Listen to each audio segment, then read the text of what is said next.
Hi friends, இப்போ நான் வந்து என்ன ரெசிபி உங்களுக்கு காணிக்க போறேன்னு பாத்தீங்கன்னா தூர் தால் தோசா. ஸோ கிட்டத்தட்ட அடை தோசை ஆனால் தூர் தால் வச்சு பண்ணக்கூடியது. ஸோ நான் நேற்று ராத்திரி வந்து 1 கப்பு ரைஸ், எந்த ரைஸ் வேணாலும் யூஸ் பண்ணிக்கலாம். அதுக்கப்புறம் 1/2 கப்பு துவர் தால் அதையும் வந்து ஊற வச்சுருக்கேன். ஸோ ஓவர் நைட் சோக் பண்ணிவிட்டேன். இப்போ வடிகட்டியிருக்கேன். இப்போ வந்து இதை அரைச்சி எடுத்துடலாம் நம்ம. ஸோ நான் இங்கே வந்து ஹாமில்டன் பீச்சோட பிளெண்டர் ஜார் தான் யூஸ் பண்ணுறேன். ஸோ இதில் வந்து நம்ம ஊற வச்சுருக்கிற அந்த துவர் தாலை போட்டுடலாம்.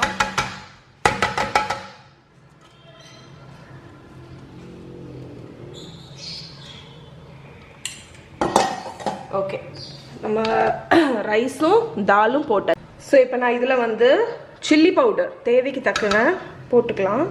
நீங்கள் வந்து ட்ரை சில்லி கூட யூஸ் பண்ணிக்கலாம். அப்புறம் இந்த தால் போட்டு பண்ணக்கூடிய தோசை, அடை தோசை எல்லாத்துக்கும் ரொம்ப இம்பார்ட்டன்ட் வந்து காயப்பொடி. ஸோ அதுவும் போட்டுக்கோங்க. ஏன்னா வந்து அது வந்து கேஸ் ட்ரபிள் அதெல்லாம் இல்லாமல் பார்ப்போம். அதுக்கப்புறம் ஸோ இதுலேயே வந்து ஒரு 1/2 கப் தண்ணி ஊற்றிட போகிறேன்.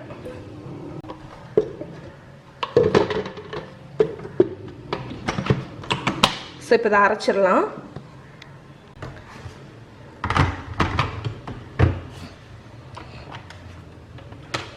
ஓகே, ஸோ இப்போ நான் லாக் பண்ணியாச்சு. இப்போ நான் இது வந்து கிரைண்ட் பண்ணுறதுக்கு வந்து இந்த ஹாமில்டன் பீச் பிளெண்டரில் ப்ரீசெட் மோட் செலக்ட் பண்ணிவிட்டு வெட் ஹார்டுன்னு இருக்குல்ல அதை கொடுத்துட்டு இதில் கோர்ஸ் மீடியம் ஃபைனுன்னு இருக்குது. நான் வந்து ஃபைன் இல்லைன்னா மீடியம், ஏன்னா அடை தோசைனால கொஞ்சம் மீடியமாக இருந்தால் நல்லா தான் இருக்கும். அதனால மீடியம் கொடுத்து கிரைண்ட் பண்ண போகிறேன். ஸ்டார்ட் கொடுத்துட்றேன். ஆட்டோமேட்டிக்காக ஒரு டைம் செட் பண்ணி அரைப்பேன்.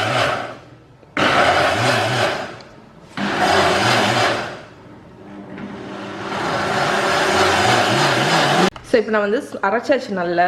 இதை வந்து ஒரு பவுலில் மாற்றிடலாம். ஓகே,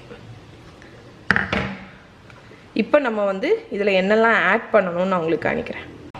ஸோ நம்ம பேட்டர் வந்து நல்லா அரைச்சாச்சு. இப்போ வந்து இதில் வந்து தேவைக்கு தக்கன சால்ட்டு போட்டுக்கோங்க. அதுக்கப்புறம் கொஞ்சம் கருவேப்பிலை, அதுக்கப்புறம் ஆனியனும் பச்சை மிளகா. ஸோ குட்டீஸ் எல்லாம் சாப்பிட்றாங்கன்னா நீங்கள் ஆனியன் பச்சை மிளகாவை அவாய்ட் பண்ணிக்கலாம். ஸோ இவ்வளோதான், இதான் நம்மளோட சிம்பிளான ஹெல்தியான துவர் தால் தோசா பேட்டர். இப்போ நம்ம வந்து தோசை ஊற்றிடலாம். ஸோ இப்போ வந்து நம்மளோட தோசை தவா வந்து ஹாட் ஆயாச்சு. இதில் வந்து ஒரு லேடில் எடுத்து தோசை ஊற்றிடலாம்.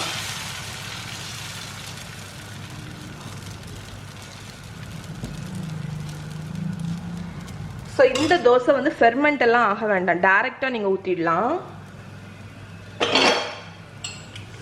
சுற்றிலும் ஆயில் ஊற்றிக்கோங்க.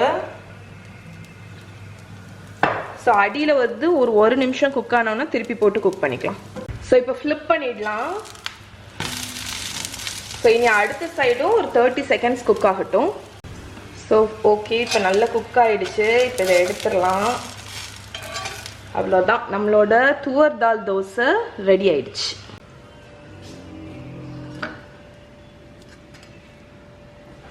ஸோ நம்மளோட சூப்பரான துவர் தால் தோசை ரெடி ஆயிடுச்சு. இது கூட நீங்கள் வந்து ஒன்று சாம்பார், சட்னி எது வேணாலும் வச்சு சாப்பிட்லாம்.